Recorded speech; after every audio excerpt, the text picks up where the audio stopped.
नमस्कार दोस्तों, स्वागत है आपका। आज है 6 सितंबर। चलिए अपना करंट अफेयर सेशन स्टार्ट करते हैं और देखते हैं कौन सा प्रश्न है और कितने आयाम पर क्वेश्चन आंसर बनेगा। उन सभी को देखने का प्रयास करेंगे। और हाँ, यहाँ पे आपके बहुत कम समय में और बहुत ज्यादा कंटेंट आपको मिलेगा। ध्यान दीजिएगा, आपको समझ में आएगा। चलिए पहला क्वेश्चन स्टार्ट करते हैं। पहला प्रश्न हमने बीबीसी से लिया हुआ है। क्या प्रश्न है? हाल ही में विश्व शांति बुद्ध विहार का उद्घाटन कहाँ पे किया गया? अब क्या क्या समझेंगे कि जो विश्व शांति बुद्ध विहार की स्थापना किया गया, ये कहाँ पे किया गया और यह क्या है, इन सबको देखेंगे। तो कहाँ पे इसकी स्थापना किया गया? लातूर, महाराष्ट्र में। किसके द्वारा इसका उद्घाटन किया गया? तो राष्ट्रपति द्रौपदी मुर्मू। विश्व शांति बुद्ध विहार क्या है? यह क्या है? तो यह 10.5 फीट की ऊंची प्रतिमा है। कितना फीट की? 10.5 फीट की। किसकी प्रतिमा है? तो भगवान बुद्ध की। यहाँ पे एक अन्य चीज भी स्थापना किया गया, जो जलवायु परिवर्तन होता है उसको कैसे रोका जाए, उसका कैसे ध्यान रखा जाए, उसका भी यहाँ पे विशेष ध्यान दिया गया है। अगर बात करें महाराष्ट्र की, तो महाराष्ट्र में भी हाल ही में सिम्बायोसिस इंटरनेशनल कॉन्फ्रेंस भी हुआ। अभी क्या है इसके बारे में बात करेंगे। तो इसका जो इंटरनेशनल कॉन्फ्रेंस हुआ, ये कहाँ पे हुआ? ये पूरे महाराष्ट्र में हुआ। यह क्या है? तो आपको जो पता है, जो कवक शैवाल है, इसका जो सहजीवन है, इसको लाइकेन के नाम से भी जाना जाता है। इसका जो सहजीवन है वो वायु प्रदूषण के प्रति बहुत संवेदनशील है और इसी को संरक्षण करने के लिए अभी हाल ही में सिम्बायोसिस इंटरनेशनल कॉन्फ्रेंस वहाँ पे आयोजन किया गया। समझ गए? तो ये जो सहजीवन है, इसी को इंग्लिश में सिम्बायोसिस बोला जाता है।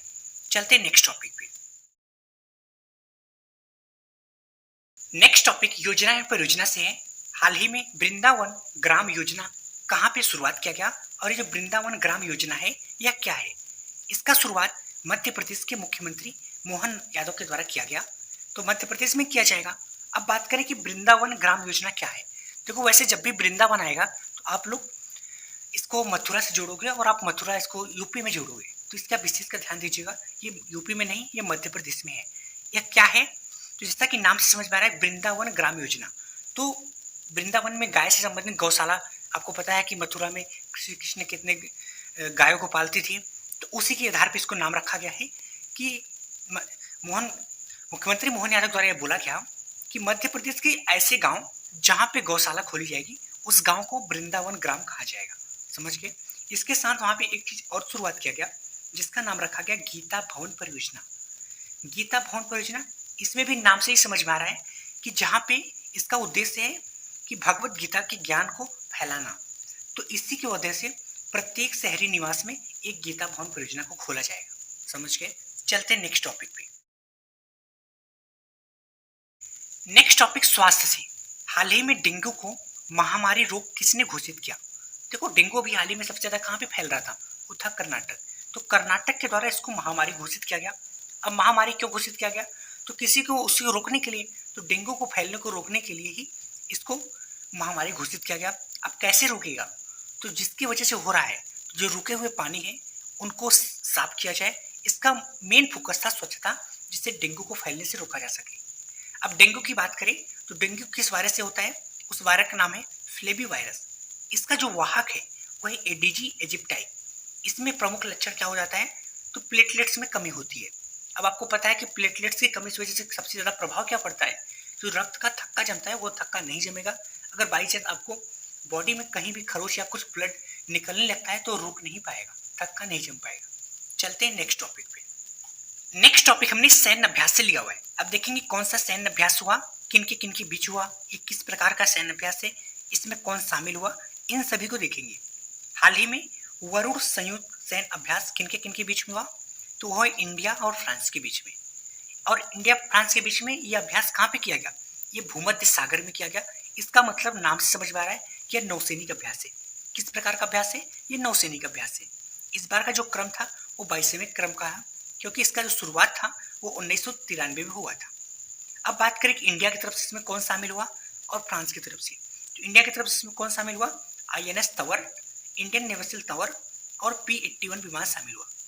क्या इंडिया और फ्रांस के बीच और कोई अभ्यास होता है? जी हाँ, ये तो नौसैनिक अभ्यास है। अगर थल सेना का अभ्यास की बात करें तो अभ्यास शक्ति होता है, जो भी हाल ही में उमरोई मेघालय में हुआ था। और एयरफोर्स का अभ्यास गरुड़ होता है इंडिया और फ्रांस के बीच में। और एक अभ्यास और भी होता है जिसका नाम है फ्रिंजेक्स, इंडिया और फ्रांस के बीच में। समझ गए? चलते हैं नेक्स्ट टॉपिक पे। नेक्स्ट टॉपिक सम्मेलन से है। पहला संयुक्त कमांडर सम्मेलन कहाँ पे आयोजित किया गया, और ये पहली बार संयुक्त कमांडर सम्मेलन हुआ है, इसलिए भी हमारे लिए इंपॉर्टेंट है। अब क्या क्या समझेंगे, क्रम इसका पहली बार है, इसको जो होस्ट है कौन है, वो लखनऊ यूपी है। इसका थीम क्या है, तो देखो जैसा कि नाम से समझ में आ रहा है, संयुक्त कमांडर सम्मेलन का मतलब ये हुआ कि जो तीनों सेनाएं हैं उनके कमांडर इसमें संयुक्त रूप से शामिल होंगे। तो ऐसा क्यों, तो मेन उद्देश्य है कि जो जैसे परिवेश बदल रहा है उसी के आधार पर सेना में कैसे बदलाव लाया जाए, सेना में कैसे अपडेट किया जाए, इसलिए इस सम्मेलन का आयोजन किया गया। इसका जो थीम है सुरक्षित एवं मजबूत भारत, भारत को सुरक्षित और मजबूत बनाने के लिए आपको सेना में बदलाव लाना पड़ेगा, सेना में बदलाव लाने के लिए आपको समझना पड़ेगा, इसीलिए इसका सम्मेलन का आयोजन किया गया। नेक्स्ट क्वेश्चन, हाल ही में कौन सी विधि आयोग का गठन किया गया। देखो जो विधि आयोग है ये गैर संवैधानिक निकाय है। इस बार 23वां विधि आयोग का गठन किया गया। अभी इसका नया अध्यक्ष नहीं घोषित किया गया है, जो पुराने अध्यक्ष थे वही है। इसका कार्यकाल 3 वर्ष का है। किसके द्वारा इसको घोषित किया गया, राष्ट्रपति द्रौपदी मुर्मू के द्वारा। इसका उद्देश्य क्या है, विधि आयोग जैसा कि नाम से समझ में आ रहा है विधि कानून से संबंधित होगा, तो जी हाँ, जो कानून सुधार होता है उसी की समीक्षा करने के लिए इसको बनाया गया। अगर आपके मन में क्वेश्चन आए कि विधि आयोग का उल्लेख किस अनुच्छेद में है, तो यह एक गैर संवैधानिक निकाय है, इसका मतलब इसको संविधान में कहीं भी उल्लेख नहीं किया गया है। चलते हैं नेक्स्ट टॉपिक पे। नेक्स्ट टॉपिक पोर्टल या ऐप से है।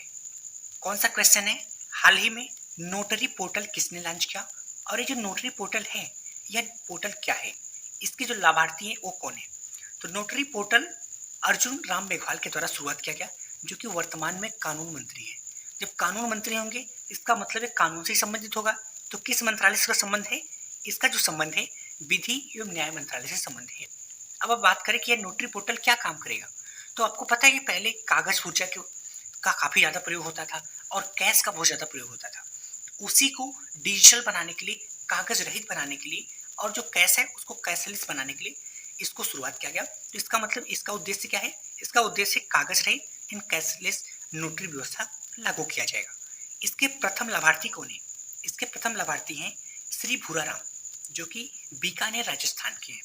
चलते हैं नेक्स्ट क्वेश्चन पे। हाल ही में किसने शून्यकाल की परंपरा प्रारंभ किया। देखो शून्यकाल आपने नाम सुना होगा, शून्यकाल, प्रश्नकाल, द्वितीय पाली। देखो चाहे संसद हो चाहे राज्य विधानमंडल हो, वहां पे जो बैठक होती है, एक दिन की बात करें तो उसमें कुछ टाइम ऐसा होता है जिसमें प्रश्न पूछा जाता है, कुछ टाइम ऐसा होता है जिसमें करंट के मुद्दे उठाए जाते हैं, और अलग अलग टाइम डिवाइड किया जाता है। तो एक होता है प्रथम पाली और एक होता है द्वितीय पाली। प्रथम पाली 11 बजे से लेके 1 बजे के, और इसको 2 पार्टों में डिवाइड किया गया, एक प्रश्नकाल एक शून्यकाल। प्रश्नकाल में आप प्रश्न पूछ सकते हैं जिसके मंत्री आपको डायरेक्ट उत्तर जब देंगे। इसमें प्रश्नकाल में भी अलग अलग होता है, मौखिक आप प्रश्न पूछ सकते हो, मौखिक उत्तर मिलेगा, लिखित आप उत्तर पूछोगे लिखित आपको उत्तर मिलेगा, या तो अल्प सूचना के माध्यम से कुछ समय बाद आपको उत्तर मिलेगा। शून्यकाल क्या है, अभी मैं इसके बारे में बात करूंगा, पहले शून्यकाल समझते हैं। तो शून्यकाल, इसको संविधान में कहीं वर्णित नहीं किया गया, इसको मीडिया के द्वारा फैलाया गया है या इसको चर्चा किया गया है। प्रश्नकाल 11 बजे से लेकर 12 बजे तक समय होता है, शून्यकाल 12 से 1 होता है। इसमें करंट टॉपिक को उठाया जाता है, इसमें भी डायरेक्ट क्वेश्चन ही पूछा जाता है। और द्वितीय पाली होता है जो 1 बजे से 2 बजे तक ब्रेक होता है, 2 बजे से लेकर शाम, जब तक विधानसभा में विधानसभा अध्यक्ष, लोकसभा में लोकसभा अध्यक्ष, कहने का मतलब संसद में संसद का जो पीठासीन अधिकारी हो उसके द्वारा जब तक स्थगित ना किया जाए। तो अभी हाल में पहली बार राज्य में शून्यकाल किसके द्वारा शुरुआत किया गया, यह है हिमाचल प्रदेश की विधानसभा के द्वारा शुरुआत किया गया। हिमाचल प्रदेश में किसकी गवर्नमेंट है, कांग्रेस की गवर्नमेंट है। इसका उल्लेख संविधान में नहीं है, इस बात का विशेष ध्यान रखना, शून्यकाल शब्द का उल्लेख संविधान में नहीं है। ओके दोस्तों, अगर आपको करंट अफेयर को शॉर्ट नोट्स के माध्यम में डिटेल में पढ़ना है तो आप इस फैमिली का हिस्सा बन सकते हैं। धन्यवाद।